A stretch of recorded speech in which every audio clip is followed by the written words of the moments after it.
My name is Thomas Woltz. I'm the owner and senior principal of Byrd Woltz Landscape Architects.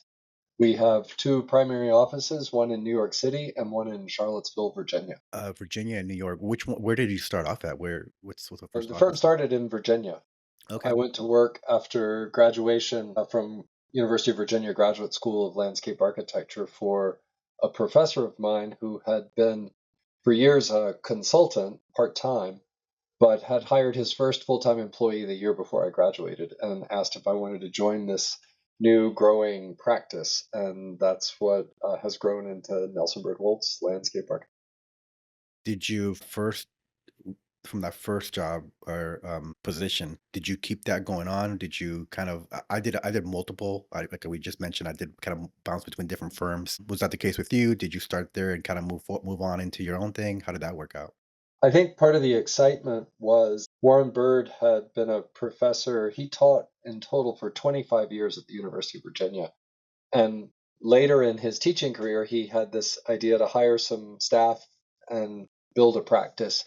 And so being in on the first year of that, I think made it feel very exciting. He continued to teach full time. And so we were scrappy, and I've had every single job in the company from cleaning the bathrooms before our first client visit to now running the firm. Um, no, I've never worked anywhere else. And I think one of the advantages of that as a small business owner, the advantage is the same as the disadvantage. And that is having not worked anywhere else, when I see a problem, I try to tailor a solution to that problem and the way we would do it at NBW, not the way maybe I saw somewhere else or trying to make us fit into the mold of another firm. I've been able to problem solve and evolve the firm to address the problems that I see both in the world that we hope to address as designers, but also in small business ownership.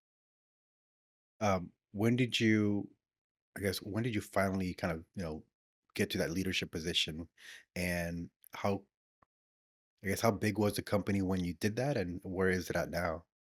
Has it been a When big I change? started 25 years ago, there were three design staff, and now we are 50 design staff. And it was probably after maybe 6 years that I moved into 50-50 ownership with Warren Byrd. And then always with the understanding that when he wanted to retire, I would acquire the remaining half of the firm from him. And so that happened 11 or 12 years ago. So I've been on my own since then, surrounded by incredible talent and other leaders in the firm. We have six principals that help manage all the projects and the firm. And as I said, we have a staff of around 50 people. The Virginia office and the New York office each have around 20 designers. So they're for their design heft, they're of equal size. But the Charlottesville office is where the essential supporting staff of operations, See. tech support, graphic design, contracts and legal, communications, accounting, business development, all of those roles reside in Charlottesville, but they do their work for the entire firm. Got it. Okay. They're not working independently. They have the main. Yeah, it really, I think we always did operate as one practice with two offices, but the pandemic really facilitated our ability to mix talent from different offices according to what the project might need. So now we're completely scrambled. And as a firm, we meet for one Monday morning meeting every week for 30 minutes where we go through the staffing of every staff member, what they're working on. If they're overworked, we try to shuffle off some of those hours. If they have availability, we try to use those maybe on another project. And that is an example of the incredible talent and goodwill that our office has, where people are just perfectly happy to put their hand up and say, I've got 4 extra hours this week or next week, happy to help you meet a deadline or something like that. So it kind of maximizes the time of everybody in the practice while alleviating strain points when there are major deadlines. Would you say that's the biggest change coming out of the pandemic? How that works? Were you doing something similar before? Is it more kind of everybody does their own sort of? Each office has their own. Yeah, I think task? really seeing the two offices fused together has been one of the most positive results of the pandemic. We initiated this just to try to hold ourselves together in the pandemic, this weekly call, and we'll probably never let go of it because it allows everyone to see all the staffing, complete transparency. We talk about new projects that are potential that might be coming in. We also ask each office every other week submits a design review. So whatever is on the boards, whatever is active, everybody just at the end of the week submits a few images of drawings, sketches, whatever's happening, construction photos, and we run through those very quickly. So we'll do the Virginia office one week, the New York office the next. And all of this leads to a completely transparent practice. There's sort of no mysteries of how things happen because we talk about issues and problems with projects, successes with projects, funding for projects. We talk about who's going to be on what projects and staffing. And that is a combination of talent and availability. 50 people is still a kind of, I guess, medium sized firm. And a new project comes on and it wants to get started. And we have to look to that combo of availability and particular expertise or skills. Yeah, and having everybody sort of know where everything's at kind of makes that a little bit smoother, right? Right, right. You're not trying to find people to work on something when they're, maybe they're overloaded. Oh, that's Exactly. great. Yeah, yeah. I did want to talk about. I saw there was a book, "The Land Is Full." Yes. Yeah, how did that come about? And maybe you can kind of describe a little bit for listeners on what that entails, and Sure. The discuss about how Land that is came about. Full is our second monograph. It was published by Monticelli Press, a subsidiary of Phaidon Press, based in London and New York. And the book is capturing the last incredibly productive 10 years at Nelson Byrd Woltz Landscape Architects focused on public parks. So the book has 12 of our most recent large scale urban park, mostly urban parks. Within that, there are botanic gardens as well. And the title comes out of this idea of really capturing what I think is at the heart of our mission, which is to presume that all pieces of land, no matter where they are or what condition they're in, all land has a story. There's power beneath our feet. And often we can't see it until we've done substantial research, either into the ecology that shaped that place or the culture that shaped that place. But one way or another, the book is making the point that there is no such thing as tabula rasa or just green space or vacant land, that all land is full. And when you approach land in that way, I think the resulting designs are very, very different. They're anchored in the story of place. They're anchored in the way that place was formed, what its soils are, what its geology is, its hydrology.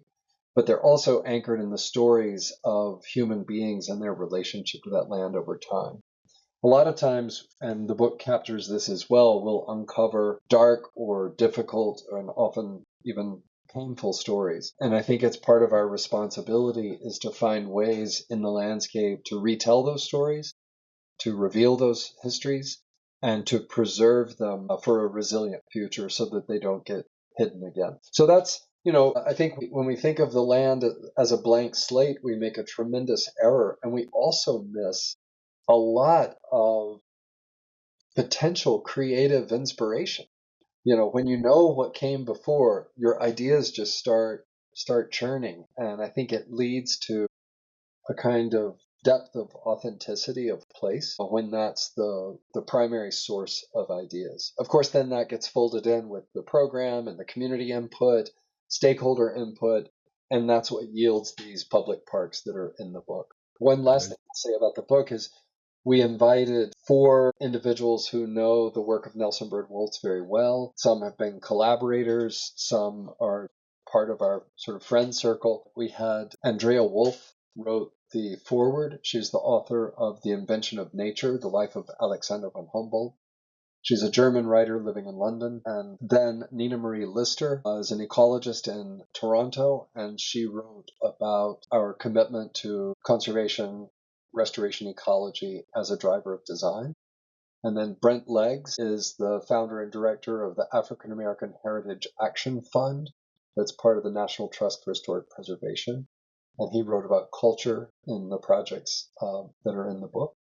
And then Robert Pogue Harrison is a professor of medieval Italian and French literature at Stanford. And that might seem like a surprising candidate for an essay about a book of public parks, but Robert writes more beautifully about the landscape than about anybody I know. He wrote a book that was transformational for me called Gardens, Essays in the Human Condition. And it's an extraordinary book unpacking the human relationship with nature and land over time via this idea of the construct of the garden. So those are the essayists that give a kind of intellectual or theoretical spine to the book.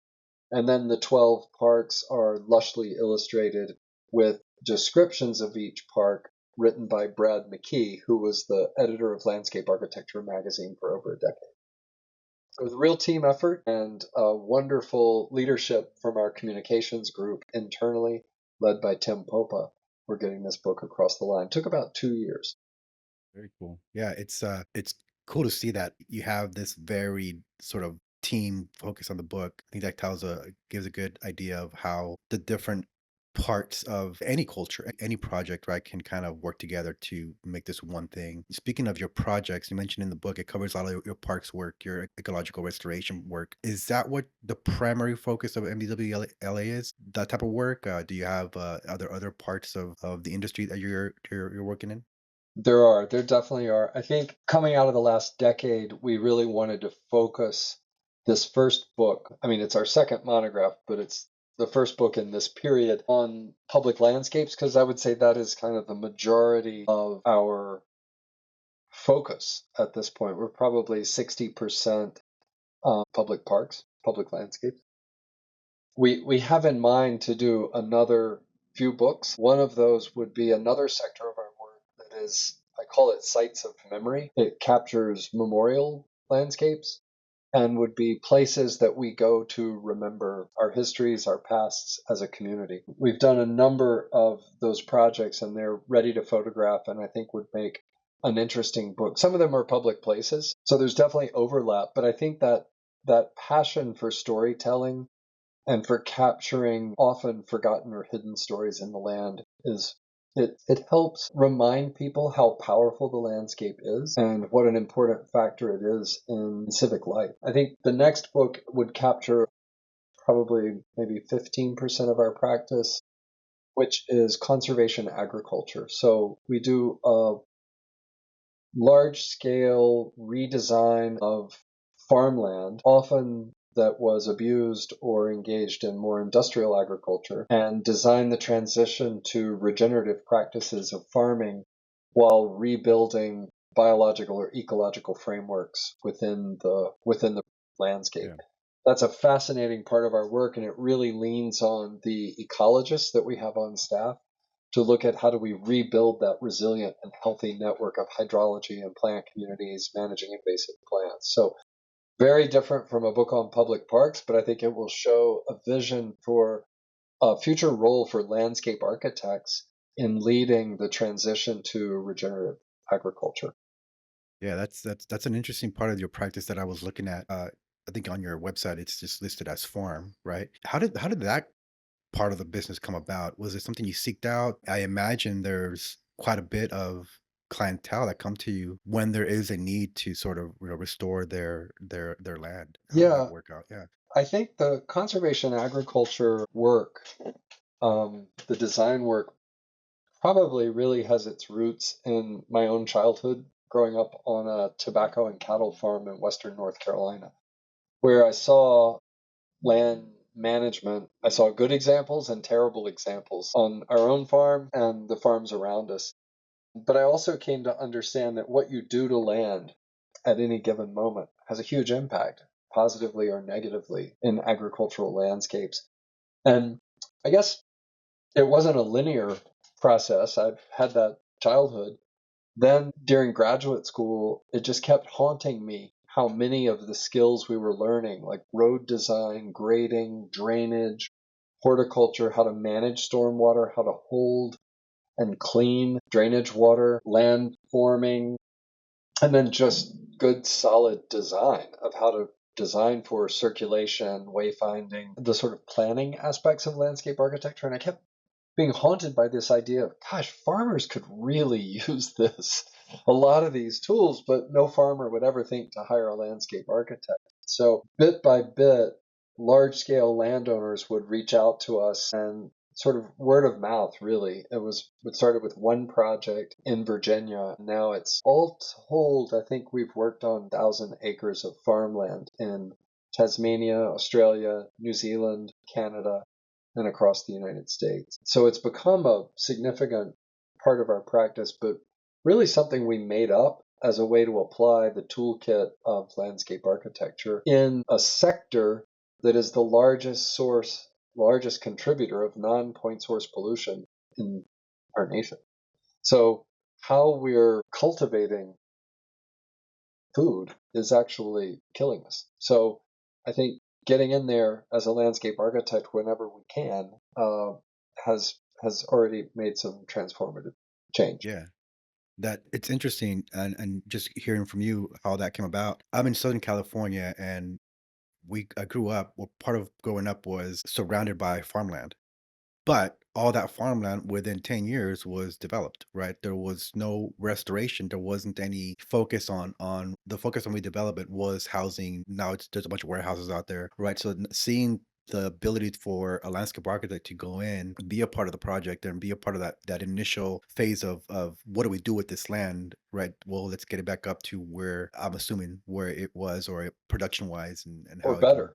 or better, yeah, exactly, Or right. better. Rather than clearing it and not making room for warehouses and housing. It's interesting. I'd like to know more about that stuff. I might be doing some more research on my Well, end. that's Yeah, it's why I appreciate your podcast, Pablo, because you're expanding the definition of landscape architecture. You're reminding people the different ways through your interviews, the different ways landscape architecture can be practiced. And I think we face a kind of crisis of a public lack of understanding of how useful landscape architects could be if we could just be invited into sectors that are currently dominated by maybe civil engineering, architecture. I think something really different happens when a landscape architecture is at the table in the conversation because even if it's, perhaps an engineering solution like transit, transportation, or drainage and that sort of thing, I think for a landscape architect, we're always thinking, how do we thread people through this experience? Or how do we get a triple bottom line going from a major engineering project to create better connectivity, better wildlife connectivity, cleaner water, enrich civic life through these giant projects? And typically it's not a giant delta that you add on in the cost, but other sectors aren't really trained to think about the human experience in the out of doors the way landscape architects are. I don't mean to imply that I think we have all the solutions. I just want to make the point that having that way of thinking in major decision making at the civic level, I think is a really important voice that currently isn't really at the table for most cities. yeah. I think it's a different perspective on all that, especially from the get go, right? How we look at the land use and where it could potentially go. The point of the podcast is to bring out these different or introduce a bunch of different aspects of the industry and how people can work in it, right? Like for example, you mentioned how going into these other industries or working with them to work on a development project. One of our guests, and this is completely off from what landscape architecture is, but one of the guests that we had, David Fletcher, he was asked to work on a video game design on a game called The Witness, which is very, the whole game is you're traversing an island or a series of islands, I believe. And he was he got invited to kind of help develop that, the look and the way different areas of the island kind of interact with each other and how they connect. So yeah, that I think that's what you said is exactly true. Is that we can have a different perspective, a different view, and a different input on those initial phases, right? Hmm. Yeah. Going back a little bit, can you talk about your early education. How did you find landscape architecture? Was it something you were always interested in? You grew up on a farmland, and did Yeah. that come out of I that? How did that? I guess, it's funny there, you only when you look back does your path make sense in so many cases. Because I definitely was not aimed at this. As a kid, I always wanted to be an architect. I wanted to make buildings. And I think I just didn't know what a landscape architect actually was. I, like most of the public, thought they did design people's yards. I don't know. I don't know who I thought designed public parks and infrastructure and all the things I like to do now, but it just wasn't in my vocabulary as a kid, whereas buildings were. It's a much more common, easy to understand profession. And I was good at math and I liked drawing and I liked making stuff. It sort of fit. So I went undergraduate to architecture school. And then I moved to Italy, to Venice. And I worked for an architecture firm there I stayed for about 5 years. And I think it was living in a city where all the streets are water, there are no cars, all the plazas are pedestrian, and there are no meadows, forests, gardens that we, of any size. And I realized I'm living in a completely satisfying landscape experience every day. And why is that? And it's the quality of the space. It's space designed with the human body and the human experience in the foreground. And it was the first time that I saw landscape architecture as something more abstract, separate from plants. And then I realized, oh, when you bring all this back together, the horticulture, which I'm now very passionate about, the quality of plants and ecosystem services and the ecological aspect of it with the human experience, the space making, the design, the potential of the outdoors. When those two things merge, I never looked back. So I did a master's in architecture at the University of Virginia, followed by a master's of landscape architecture. And then, as I said, I went to work with my teacher, Warren Byrd, when I graduated, and absolutely have never looked back. Once I saw the scale of impact landscape architecture could have in rebuilding our environment, in addressing so many of the critical issues facing today, the conversation was always around scale and fecundity. Like, I got really excited about that. It wasn't, my architecture classes sometimes felt apologetic. We're going to try to have the least carbon footprint and the smallest building and we're sorry, it was like an apology that we're having to build something. And I'm sort of exaggerating there, but in parallel, the conversation about ample biodiversity, thinking at large scale, like at the scale of a watershed, and how do we steward a drop of rain from the top of the watershed to wherever it leaves our cities or our projects, just seems so rich and exciting. And then, graduating and being in the public a lot, I'm once again confronted, I feel like on a daily basis, of people having no idea what landscape architecture is or why you're there. So it's almost like a Groundhog Day repeat situation. But I'm sympathetic because I went through it myself. Like, I didn't understand what it was. And so many of my friends and colleagues who practice landscape architecture had a similar sort of journey to it. They slipped into it. Very few grew up with communities or families saying, this is what landscape architecture is. And I think we'd have a much bigger profession if we could communicate earlier to young people that if they're interested in confronting climate change, they're interested in fighting the loss of biodiversity, if they're interested in food security for our communities, if they're interested in securing a healthy relationship between people and nature, this is the profession. Do you find it difficult to find people that are interested in doing that type of work, as they're starting out? Is it something that you kind of bring to the forefront when you're, during the interview process? How do you find people to? I guess we've been consistent in our story. I think anybody who looks at our work, looks at our website, understands that we care a lot about history and cultural history, although we're not reproducing historic sites. So we're not, a traditional practice in that sense of rebuilding historic places, although we work on a lot of fabulous historic sites, and I love that work. Anybody coming to work with us knows we're going to work for the environment to protect fragile and biodiverse places.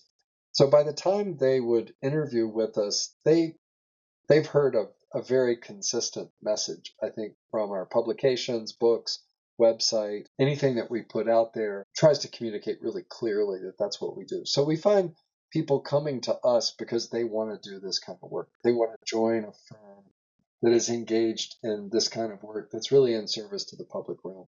Yeah. I think you talked about this a little bit earlier, but what does your day to day look like? Are you still involved with the Oh design yeah. portion of the project? How does So that one day to day one work of the for you? things I mentioned is we have this incredible 10-person staff of operations, communications, finance, graphics, and um, those folks carry a tremendous amount of responsibility in running the practice. They're visionary, they're collaborative, they work together to make sure that the infrastructure of the firm is healthy and running along well. So I'm often in the position of reviewing what they're proposing and just kind of being at the table, but I don't micromanage any of those decisions. Hiring is done by the principals and representatives of staff at various levels. So the way I put that forward to folks in the firm is, find the colleagues you want to work with. Like find the staff that you most, so ask the questions that would help you understand, is this person going to be a great fit as a colleague, somebody you want to be on the road with, somebody you want to be in the trenches with when hard times hit, is this the person that will complement our current skill set and expand our skill set? So I think people feel like they have a good deal of agency in making the bigger decisions of the firm. And what that does is it frees me up to have hour to hour meetings during any days I'm not on site doing design meetings, talking to clients and stakeholder groups and that sort of things. I, I feel very fortunate in having forged a structure over the years that allows me to feel very much a participant in the design and leadership of the brand. Yeah. Thanks. I hate to bounce around, but going back to your farm work, what have you seen, if any, has been any pushback when you're doing this type of work on the farms? I would imagine, like I mentioned here in Southern California, those development groups are going to be, quite upset if they don't have access to that land, right? Has that been something that you run into doing that work? Not so much. One of the things that we've helped a number of our clients do when they own large scale productive landscapes, farm landscapes, is do the infrastructure design, get that in place, initiate the corridors for wildlife connectivity or water cleaning, water management at the sort of higher level comprehensive planning for the farm. And then a lot of times those lands will go under conservation easements that means they can't be sold to developers to be chopped up. So a lot of the farmland that we've worked on over the years, and certainly not all, but a lot of it is protected through conservation easements. So that allows the landowner to reduce their tax burden.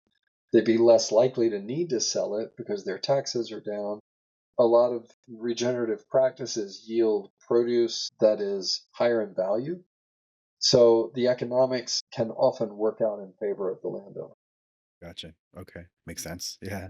Okay. So I think I'd like to maybe go back to a little bit about the business culture itself. You have the two different offices, you have weekly meetings that you discuss you're pretty open about what everybody's working on. Does that come with any challenge to itself? I know that I would imagine prior to pandemic, everybody was coming into the office. Is it still like that? Do you have anybody returning back to the office? Do you have people that are remote? No, How we're does that we're set back up? in the office. Okay. We're Yeah.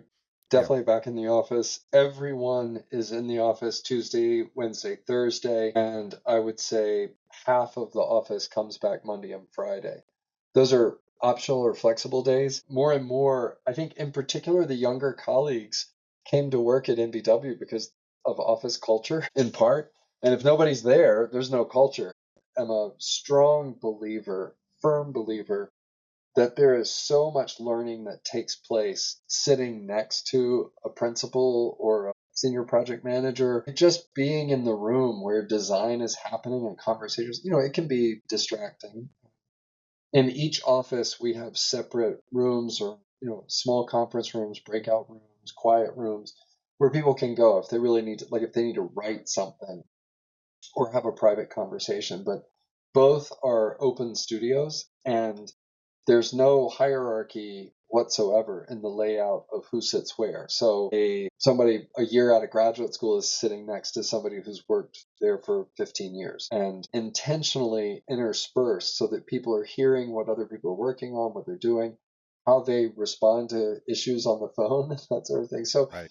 um, I feel like there's a tremendous amount of collateral learning that happens by being in the office environment. And there's also a sense of community that everybody was longing for in the pandemic. So resisting coming back to office environment seems like we're still missing them. So our office has really committed to coming back at least 3 of the 5 days, and I would say Okay. Yeah, I remember when I was working at different offices, like you mentioned, all those little interactions, all those, you're overhearing conversations, how people respond on the phone. You can ask a question to your colleague. All of that is just over time adds to that your overall knowledge, right? Of not only how you operate as a landscape architect, but just interacting with people within the industry, right? And how that works out. It's not really easy to do when you're on your own, at home and you're communicating through messaging. Although there were times where I was sitting at the desk thinking I could be doing this at home, right? Because that's all I was doing all day is just at a desk drafting. But there is something to be said for that those interactions and those that sort of natural flow of the office and how people interact and communicate with each other. the other factor there is I've invested substantially in the quality of the space we work. Both offices are absolutely beautiful, light filled, very high ceiling spaces with light coming from all directions. Beautiful kitchens and meeting rooms, and the office in Virginia has a courtyard and a roof garden. Our office in Manhattan overlooks the Trinity Church and the big cemetery next to the historic Trinity Church on Wall Street and Broadway. So it's a really agreeable and beautiful place to be. And I think that's important in a firm that makes beauty. We need to work in a space that is also feels like you're cared for and shows that you're cared for. It makes for a nice day at work when the space is also really beautiful, yeah, like Yeah, functioning. I'm trying to think. There's one place that comes to mind that was right on the ocean front in a harbor overlooking it with big windows that was where we worked at every day. It was great. You can walk to the beach and, take your lunch out there or go for a run. But then there's these other offices that, fairly dark, not a lot of light, natural light. But yeah, that is, that's a good point. That's a very I think that's an important detail to take into account where you can enjoy the space that you're in while you're working. Can you talk a little bit about maybe the if there is anything in place at the office where how that career path for an entry level position looks? Are there opportunities for growth within the business, the company, and how that looks on your end? Yeah. I would say the step one is the transparency that I've talked about.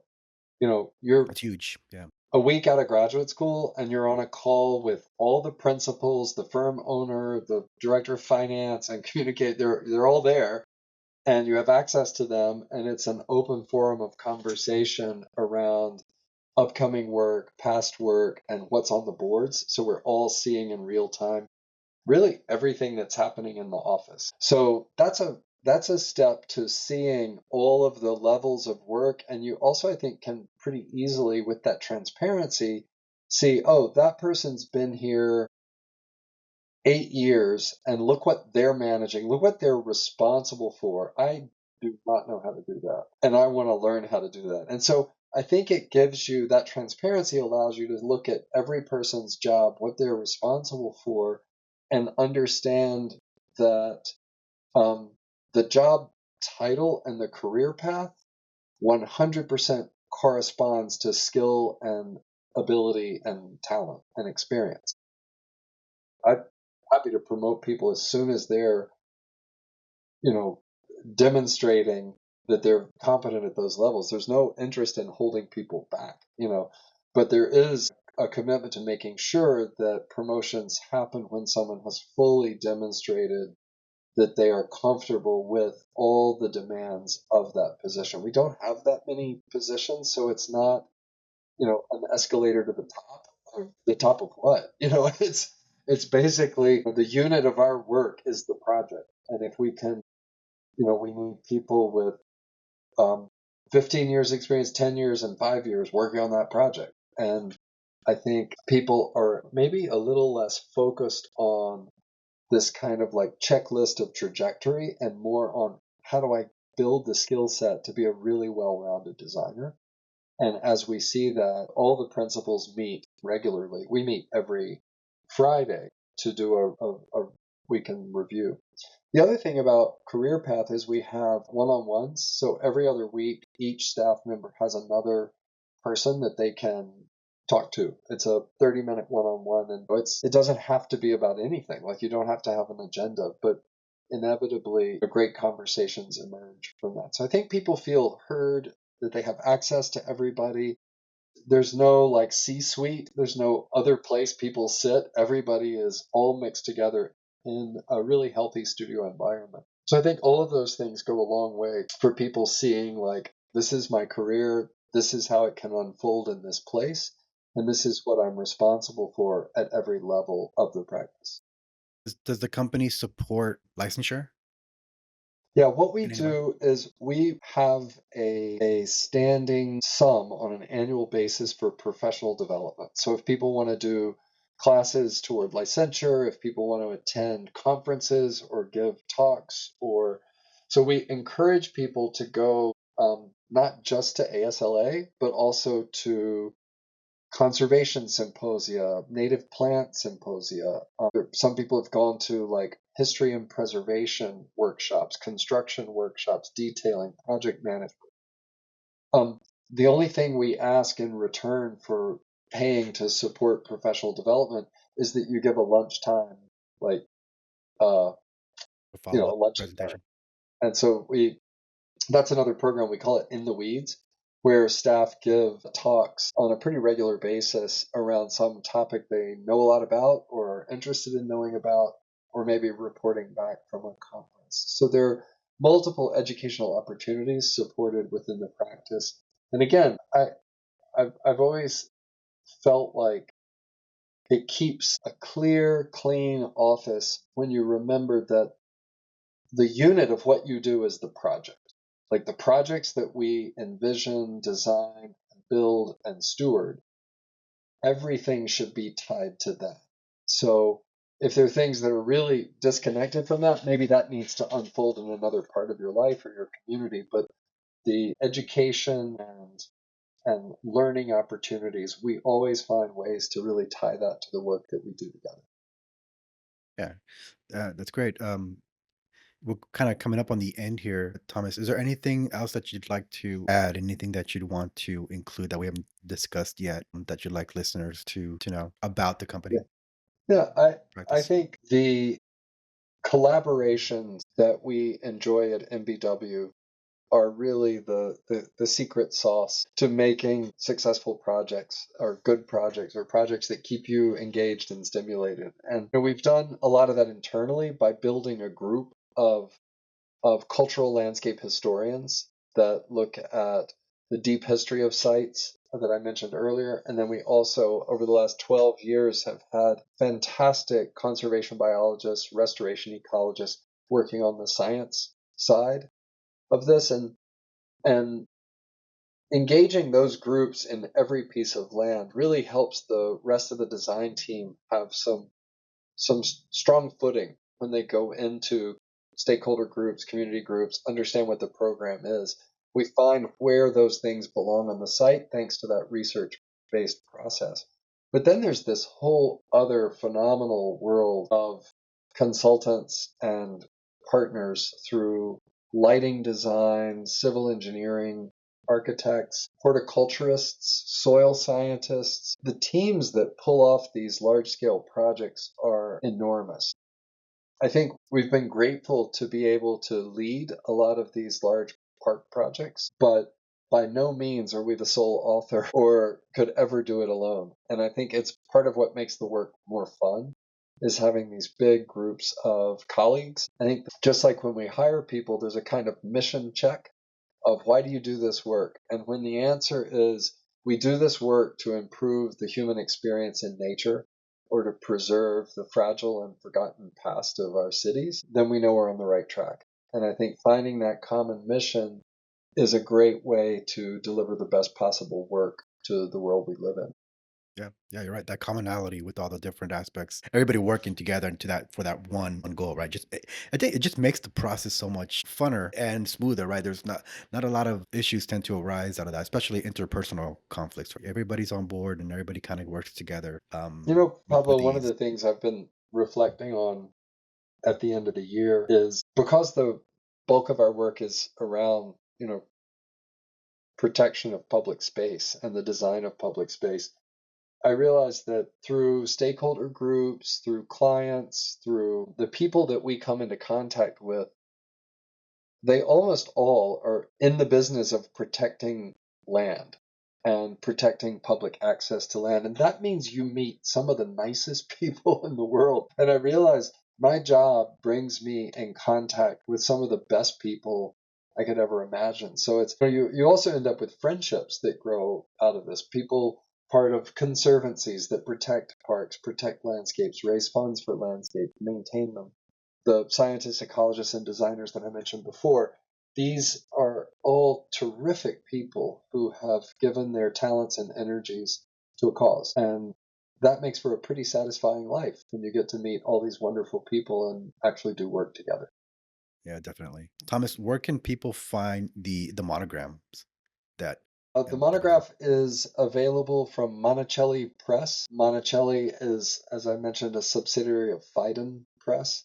And if you just Google The Land is Full, you will find it available on multiple different platforms, including Amazon. I think I'll include a link in the show notes. People can That's take a so look at nice. that. Thank you. Yeah, cool. Well, Thomas, thank you for taking the time. This has Great to been spend time a with you, awesome Pablo. conversation. Yeah, thank you very much. And happy New Year. Happy New Year to you. Yeah, Thank yeah, you very much. of course.